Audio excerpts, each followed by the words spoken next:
나오면서 이 알레르기가 생겨서 목소리가 지금 이상해졌습니다. 그래도 듣는데 어려움 없으시죠? 예, 아침에 콩가루를 먹었더니 이 알레르기가 좀 생겼나 봐요. 예, 죄송합니다.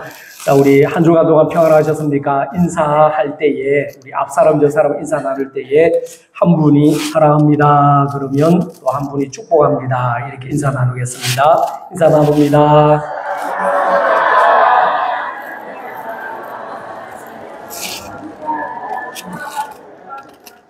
예, 저랑도 인사 나눠보시죠. 사랑합니다.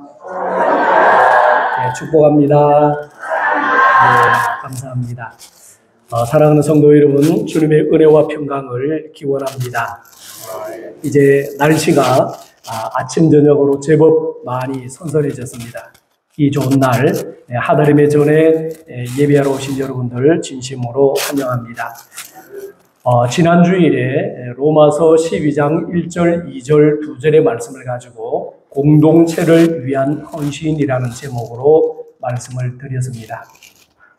오늘은 우리가 봉독한 이 말씀을 통해서 살리는 공동체의 특징이라는 제목으로 연 2주 동안 하나님께서 원하시는 공동체의 바람직한 모습은 어떠해야 되며 그 공동체를 이루는 우리 구성원들은 하나님 앞에서 어떤 모양으로 어떤 모습으로 살아가야 되는지 이것을 말씀을 통해 함께 나눕니다. 오늘 우리가 봉독한 말씀은 바벨론의 포로로 잡혀갔다가 고국으로 돌아온 이스라엘 백성들 중에 귀한 민들이 전쟁으로 파괴된 성전을 다시 건축하는 과정에서 일어난 일들을 기록하고 있습니다. 하나님께서 포로였던 이들을 어떻게 믿음의 공동체를 형성하시고 또 성전을 건축하게 하셨는지, 그리고 하나님께서 어떻게 사람을 살리시고 황폐한 무너진 이스라엘을 다시 회복시키시고 살리셨는지 오늘 우리에게 주시는 말씀을 통해서 살펴보며 하나님의 은혜를 나누도록 하겠습니다. 포로에서 돌아온 이스라엘 백성들, 귀한 민들에게는 아주 심각한 문제가 있었습니다. 그 문제가 뭐냐면은 그것은 1차적으로 생존의 문제요, 바로 생활 여건의 문제였습니다. 그들이 돌아온 고국 땅 예루살렘은 그야말로 사람이 살 수 없는 땅이었습니다. 황폐하고 무너지고 폐허가 되었기에 기본적인 생활에 아주 큰 지장이 있을 수밖에 없었습니다.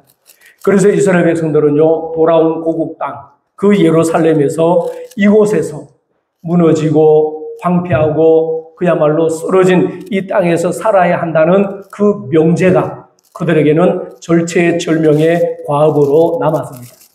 그래서 이들은 자신들의 생존과 삶의 복지가 가장 큰 목표가 되었습니다.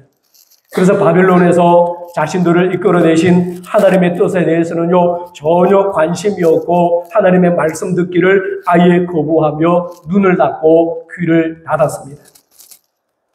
이들은 자신들이 어떻게 바벨론에서 해방이 되어 자유인이 되어서 이 하나님의 은혜 가운데 이 고국 땅으로 돌아왔는지 그런 사실들에 대해서는요, 전혀 별로 관심이 없었습니다.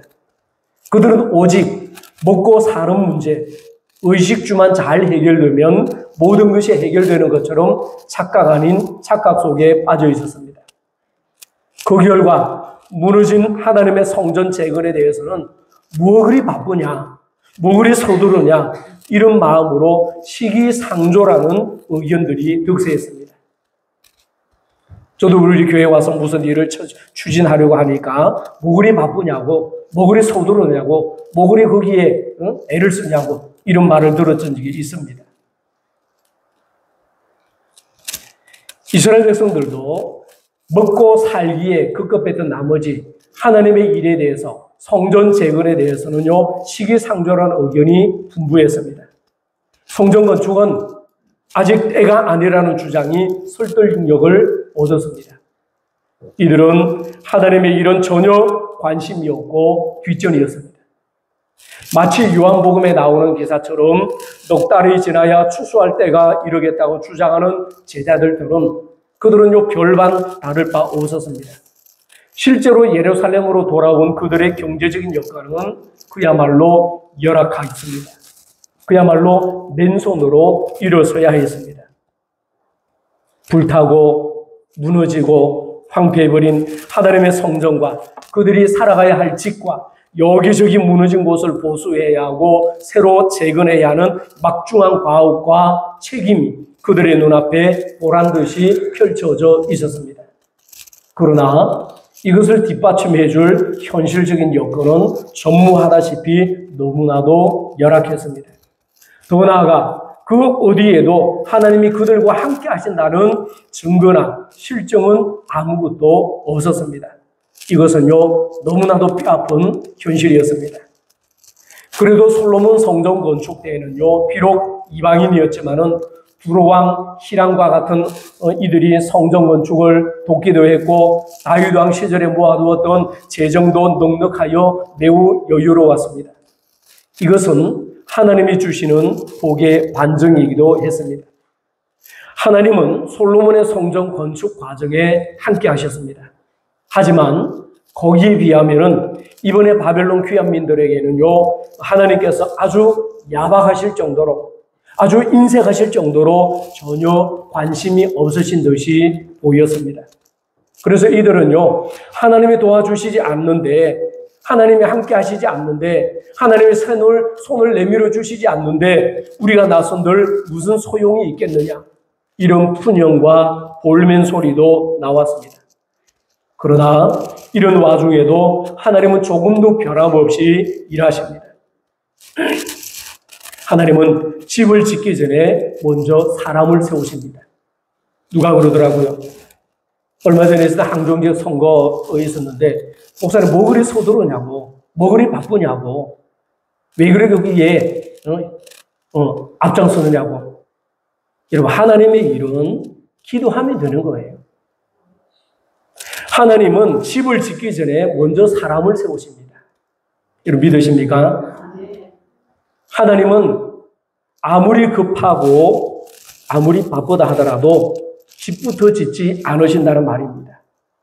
집을 짓기 전에 그 집을 지을 사람들을 먼저 부르시고 찾으시고 세워나가십니다. 그래서 공동체를 이루어 나가시는 거예요.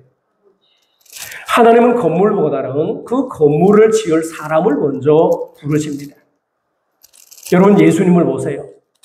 예수님은 하나님의 나라의 도래를 선포하신 후 즉각적으로 갈릴리 호숫가를 다니시며 하나님 나라를 건축할 믿음의 일꾼인 제자들을 부르셨습니다.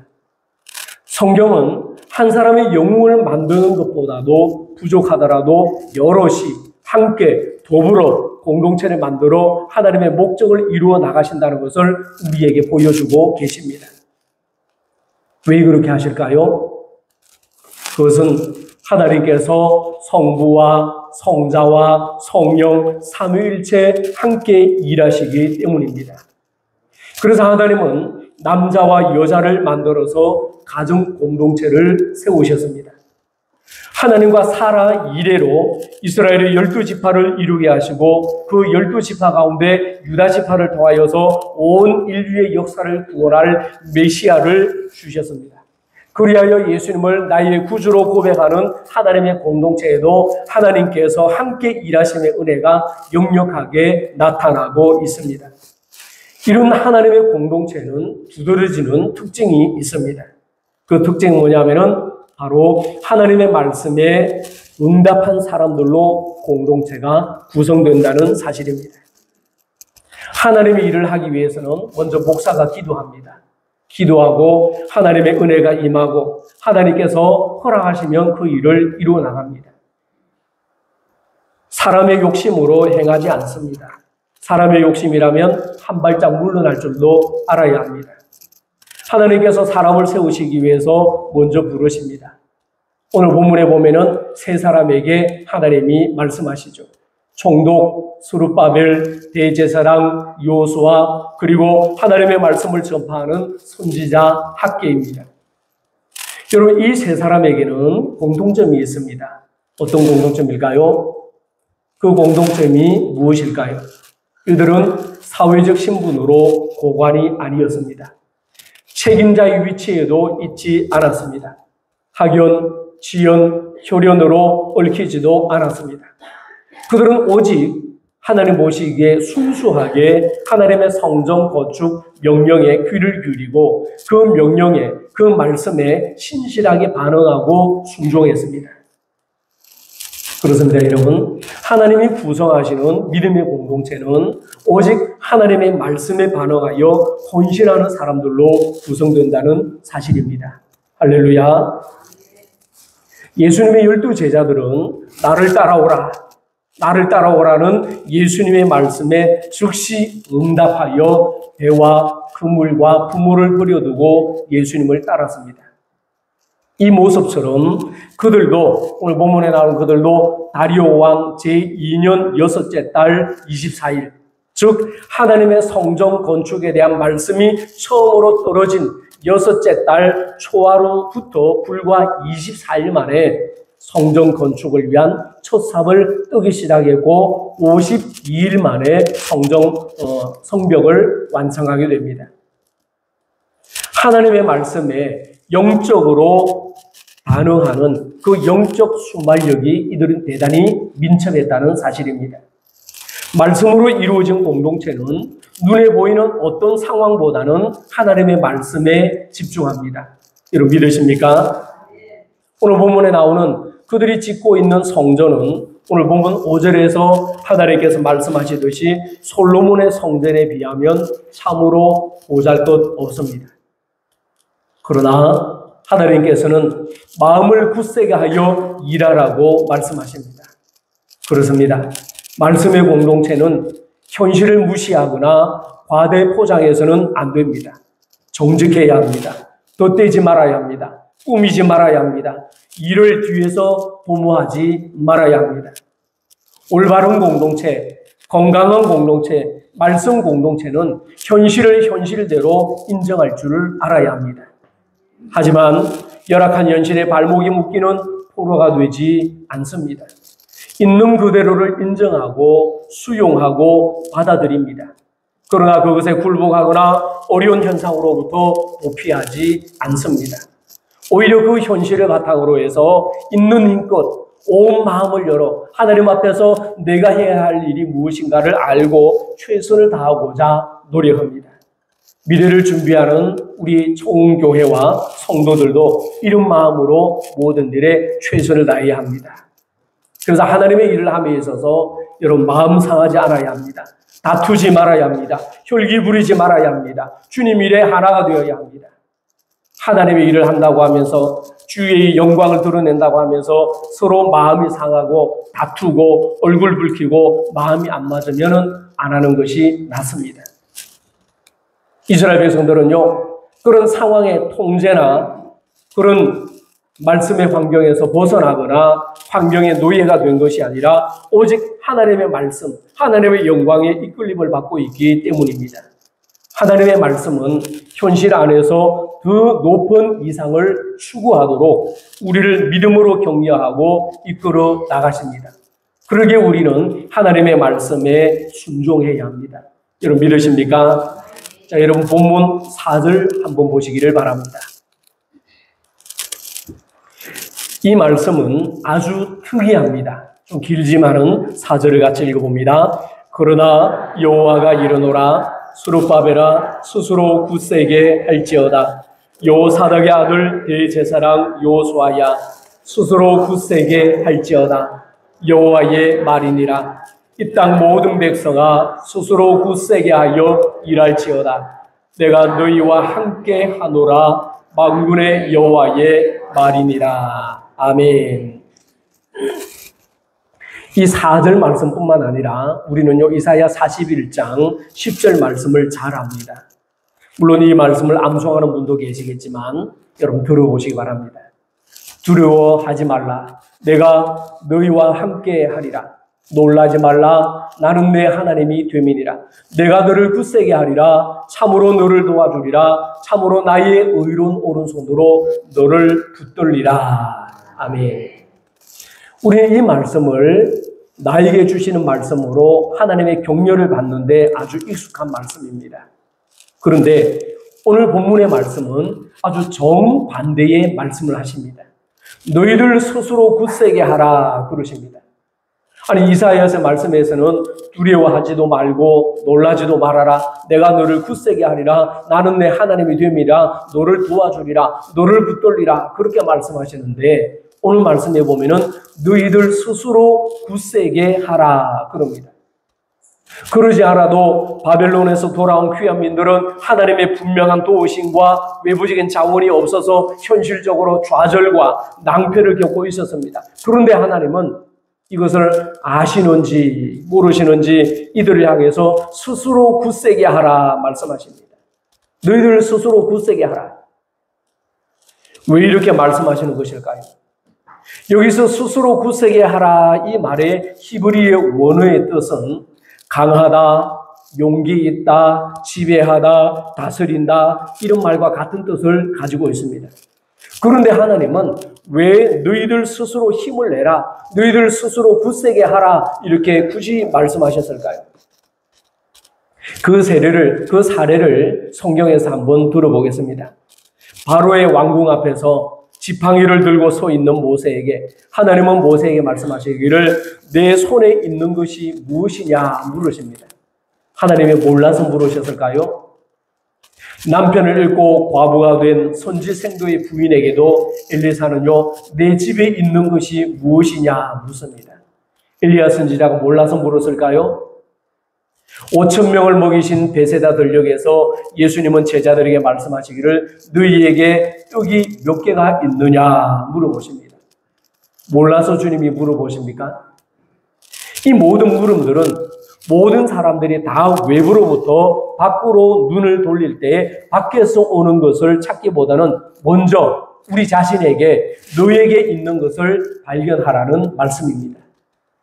우리가 하나님의 일을 하더라도 예산이 없고 자원이 없고 사람들의 협력이 없어서 못하는 상황이 벌어질 수도 있습니다. 바로 지금 오늘 본문의 귀향민들의 상황이 바로 그렇습니다. 그런데 하나님은 외부의 힘을 의지하지 말고 너에게 있는 것으로부터 시작하라고 말씀하십니다.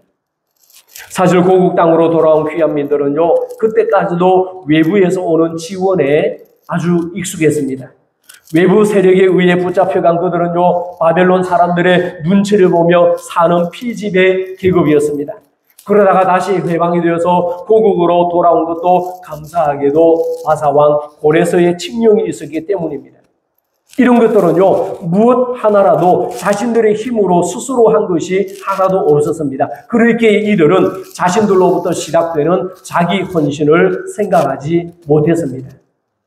그런데 예수님은 요한복음 7장 38절에서 나를 믿는 자는 성경의 이름과 같이 그 배에서 생수의 강이 흘러나오리라 말씀하십니다. 만인을 살리는 생수는 밖에서 들어오는 것이 아니라 믿는 자들의 배에서부터 바로 예수 그리스도 안에서부터 흘러나온다는 사실입니다. 할렐루야. 여러분 은혜는 안으로부터 주어집니다. 밖에서 은혜 받으려고 기웃거리지 마세요. 하나님은 교회를 통하여서 내가 속한 교회를 통하여서 은혜를 부어주십니다. 여러분들이 보시기에 부족할지 모르지만은 하나님께서 세우신 청교회 담임 목사를 통해서 말씀을 통해서 예배를 통해서 은혜를 부어주신다고 저는 믿습니다. 그러기 안에서 은혜 받지 못하면 밖에서도 은혜 받을 수가 없어요. 안에서 은혜 받기 위해서 내가 하나님 앞에서 엎드려 기도해야 됩니다. 할렐루야. 안에서 은혜 받지 못하니까 밖으로 기웃거리는 거예요. 밖에서 은혜 받을 게 없나? 밖에서 좋은 글들이 없나? 밖에서 좋은 말씀들이 없나? 다 밖에서 기웃거리는 거예요. 지난주에도 말씀드렸죠. 밖에서 그 집이 어떻게 생겼나는 아무리 바라보도 알지 못한다고. 그 집을 바로 알기 위해서는 어떻게 해야 된다고 그랬어요? 안으로 들어와야 된다고 그랬어요.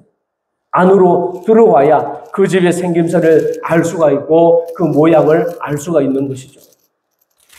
그리고 하나님은 서룹바벨, 여호수아, 선지자 학개 이 세 사람이 그리고 이스라엘의 모든 백성들이 바로 안에서부터 흘러넘치는 이 생수를 경험하기를 바라셨습니다. 내 것을 주님께 바치고 드렸더니 하나님께서 이렇게 다시 살리셨다는 고백이 울려 퍼지기를 원하셨습니다. 이스라엘 백성들의 공동체에 필요한 것이 바로 자기 자신으로부터 출발하는 온전한 자기 헌신이었습니다. 하나님은요, 그들이 자신의 헌신이 얼마나 귀하고 얼마나 소중한 것인지를 공동체적으로 알고 경험하고 느끼기를 원하셨습니다. 그래서 나의 지팡이를 드렸더니 홍해가 갈라져서 민족이 살아났고, 나의 빈 그릇을 드렸더니 가정이 살아났고, 내 도시락을 드렸더니 5천 명이 먹고도 남는 생명에 고루한 놀라운 역사의 확장이 일어났습니다. 여러분, 그렇습니다. 하나님은 이 생명의 큰 경험을 단지 소르바벨과 요수아와 학개 선지자 이 세 사람만이 아니라 이스라엘의 모든 백성들이 동일하게 하나같이 경험하기를 원하셨습니다. 아울러 하나님께서는요, 오늘을 살아가는 우리 모두도 바로 이런 믿음의 귀한 일들을 경험하기를 원하십니다. 아브라함은 하나님의 약속을 따라 믿고 의지함으로 100세 때에 낳은 아들 이삭을 주님께 드림으로 아들도 살리고 자신도 살고 가정도 살았습니다. 그러므로 여호와 이레의 하나님을 경험했고, 오는 세대에 우리를 위해 예비하시는 하나님의 거룩한 속성을 알게 해 주셨습니다. 예수님은 어린아이의 도시락을 받으시고 그 넓은 빈들에서 전대미문의 하늘의 놀라운 식탁을 베풀어 주셨습니다. 이뿐만 아니라 예수님은요, 자신을 희생제물로 십자가에 스스로 내놓으심으로 온 인류를 살리셨습니다. 그리하여 마침내 구약의 제2성전인 스룹바벨 성전이 완공이 되었습니다. 그 결과 우리가 잘 아는 대로 학개서 2장 9절 말씀처럼 이 성전이 나중에 영광이 이전 영광보다 크리라, 이 말씀대로 하나님의 약속이 예수님을 통해 성취되었습니다. 자기 헌신으로 건축된 소르바벨 성전이 이전의 영광과 비교할 수 없는 아름다운 결과물로 남았습니다. 우리도 주님의 거룩한 성전의 영광을 위하여서 주님의 일에 우리 자신을 드리는 믿음의 헌신이 있어야 할 줄로 믿습니다. 여러분, 교회를 향한 여러분의 헌신과 섬김과 사랑으로 우리 교회가 새로워진다는 사실을 여러분 기억하시기 바랍니다. 우리는 하나님께서 기뻐하시는 믿음의 공동체를 이루어가야 합니다. 내 일이 아무리 급하고 바쁘다 할지라도 주님의 일에 우선순위를 두는 믿음의 성도들이 되시기를 바랍니다. 하나님의 거룩한 말씀에 응답하고 순종하는 성도들이 되시기 바랍니다. 내 것을 주님께 바치고 드렸더니 하나님께서 나를 이렇게 살리시고 교회를 회복시켜 주셨다는 믿음의 고백의 삶이 되시기를 바랍니다. 여러분, 헌신은 나로부터 출발합니다. 이것이 온전한 자기 헌신입니다. 같이 봅시다. 헌신은 나로부터 출발합니다. 헌신은 나로부터 출발합니다. 여러분, 믿으십니까? 이것이 온전한 자기 헌신입니다. 너는 왜 안 하냐? 나는 하는데 너는 왜 안 하냐? 너는 왜 새벽기도 안 나오냐? 너는 왜 봉사 안 하냐? 다른 사람 탓할 필요 있어요? 없어요? 없습니다. 하나님 앞에서 기도하는 마음으로 우직하게 하나님 바라보고 하나님 의지하며 기도하며 헌신하면 되는 거예요. 남 탓할 필요도 없습니다. 나는 하는데 너는 왜 안 하냐? 그러면서 나무라고 핀잔할 필요도 없습니다. 원망하고 비방하고 깎아내릴 필요 없습니다. 하나님 앞에서 헌신은 나로부터 출발한다는 것을 알고 하나님 앞에서 묵묵히 자신을 드리시기를 바랍니다. 마음과 뜻과 정성을 다해서 하나님만을 온전히 섬기며 주님의 몸된 교회를 영적으로 아름답게 가꾸어 나가는 믿음의 성도들이 되시기를 원합니다. 그래서 다른 사람이 아니라 우리 스스로 교회의 권위를 세워가며 영적 질서를 지켜나가는 성도들이 되시기를 바랍니다. 여러분, 그래서 하나님께서 구별해 세우신 장로님들을 매나 존경하십시오. 본대 장로님, 원로 장로님, 협동 장로님, 시무 장로님, 장로님을 여러분 귀하게 섬기세요. 그리고 교회의 권위와 질서를 여러분 폄하하지 마시고 우습게 여기지 마십시오. 당회의 권위를 우습게 여기지 마십시오. 하나님께서는 교회를 통하여서 영적 권위와 질서를 세워나가십니다. 어느 장로님 보고 콩사와 마늘사와 쌀사와 심부름 시키지 마세요. 물론 섬기는 직분이지만은 그런 사소한 문제로 인해서 마음 상하는 일이라든지 여러 가지 교회에 모섬처럼 부리라고 장로님들을 세우지 않았습니다. 성경에도 그러잖아요. 장로들을 배나 섬기라 그러셨습니다. 섬기고 위로하고 높여주고 세워줄 때에 교회의 질서가 세워지고 교회가 아름답게 권위 있게 세워진 줄로 믿습니다. 장로님만 그렇습니까? 권사님들도 마찬가지입니다. 안수집사님들도 마찬가지입니다. 하나님께서 기름 부으시고 세워주시고 구별하신 종들을 귀하게 여길 줄 알아야 됩니다. 그래야 교회의 권위가 바로 세워지고 영적 질서가 세워지고 영적 기강이 세워지는 겁니다. 그래서 교회가 교회다워지는 거고 밖에서 볼 때에도 교회의 권위를 무시하지 못하는 것이죠. 우리 스스로가 폄하하고 우리 스스로가 비방하고 우리 스스로가 깎아내린다면 공동체는요 더 이상 하나님의 원하시는 공동체의 믿음의 길로 나아가지 않습니다. 우리 교회뿐만 아니라 이 지상에 어떤 교회라 할지라도 하나님의 교회는 교회답고 성도는 성도답고 예배는 예배다워질 때에 하나님께서 영광 받으실 줄로 믿습니다. 그리할 때 교회가 교회되어지는 거죠. 그리하여 미래를 향해서 하나님 앞에서 믿음의 성벽을 잘 쌓아나가는 우리 청운교회 모든 믿음의 성도들 되셔서 앞으로 우리 청운교회가 점점점 더 부흥하고 하나님의 꿈이 되고 이 지역을 믿음의 도성으로 만들어 나가는 믿음의 주역이 되어 하나님의 자랑이 되는 우리 교회 모든 믿음의 성도님들 되시기를 간절히 축원합니다. 기도하겠습니다. 하나님 아버지 감사합니다. 우리 주님 예수 그리스도의 피값으로 우리 교회를 믿음의 공동체로 세우시고 귀한 복음의 사명을 감당하게 하심을 참으로 감사드립니다. 교회의 주인 되시고 머리 되시는 우리 예수님을 앞세우고 말씀에 순종하며 영적인 질서를 지키며 믿음의 거룩한 역사를 이루어가는 교회가 되기를 원합니다. 주님, 우리를 사용하여 주시옵소서. 우리의 믿음을 굳세게 하여 주시옵소서. 주님의 일에 몸과 마음을 바치며 말씀의 부르심 앞에 온전히 응답하고 순종함으로 주님의 영적 공동체인 교회 공동체를 바로 세우고 살려가는 주님의 백성들이 되게 하여 주시옵소서. 주님께 우리 자신을 드리는 영적 헌신이 나로부터 이어지게 하시옵소서. 우리 주님 예수님 이름으로 기도하옵나이다. 아멘.